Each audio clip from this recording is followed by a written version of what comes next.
Vinayaka Mission's Kripananda Warrior Engineering College, Salem campus. Admissions open now. Join and become the engineer of tomorrow.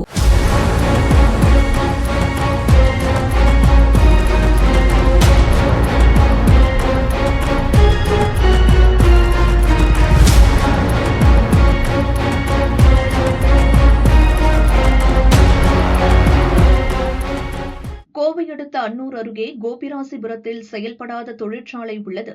இங்குள்ள பாழடைந்த கிணற்றில் கடந்த 17ஆம் தேதி ஒரு பெண் சடலம் கண்டெடுக்கப்பட்டது. அந்த பெண் பீகாரைச் சேர்ந்த 27 வயதான சங்கீதா என்பது போலீசார் விசாரணையில் தெரிந்தது. இவரது கணவர் சோட்டாலால் மண்டல், வயது 28. இந்த தம்பதிக்கு 3 குழந்தைகள் உள்ளனர். பீகாரில் வசித்தபோது சங்கீதாவுக்கு காசி என்பவருடன் பழக்கம் ஏற்பட்டதால் கணவரை பிரிந்து காசியுடன் ஓராண்டு வாழ்ந்துள்ளார். காசியுடன் பிரச்சனை ஏற்பட்டு பிரிந்த சங்கீதா பவன் என்பவருடன் 6 மாதங்கள் வாழ்ந்துள்ளார். அவருடனும் பிரச்சனை ஏற்படவே சங்கீதா மீண்டும் தனது கணவர் சோட்டாலாலுடன் வாழ முடிவு செய்தார். மனைவியை மீண்டும் ஏற்றுக்கொண்ட சோட்டாலால் குழந்தைகளை பீகாரிலேயே விட்டுவிட்டு மனைவியுடன் திருச்சிக்கு வேலைக்கு வந்துள்ளார். அங்கு கட்டிட வேலைக்கு சென்ற இடத்தில் சங்கீதாவுக்கு வேறொரு நபருடன் பழக்கம் ஏற்பட்டுள்ளது. இதனால் ஆத்திரமடைந்த சோட்டாலால் மனைவி சங்கீதாவை கண்டித்துள்ளார். அன்னூர் கோபிராசிபுரத்தில் உள்ள செயல்படாத தொழிற்சாலையை புனரமைக்கும் வேலைக்கு சோட்டாலால் சென்றார். அங்கு ஒரு வாரம் தங்கியிருந்து வேலை செய்து வந்த அவர் மனைவியையும் அங்கு அழைத்து சென்றுள்ளார்.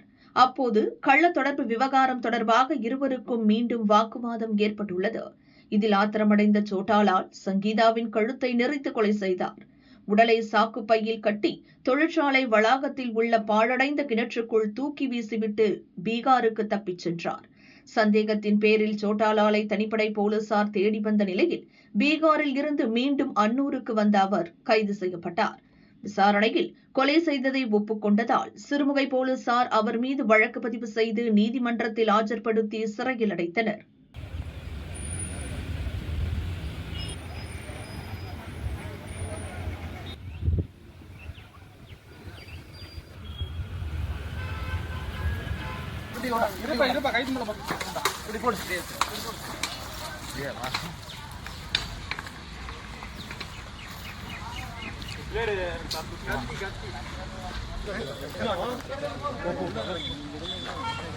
Good.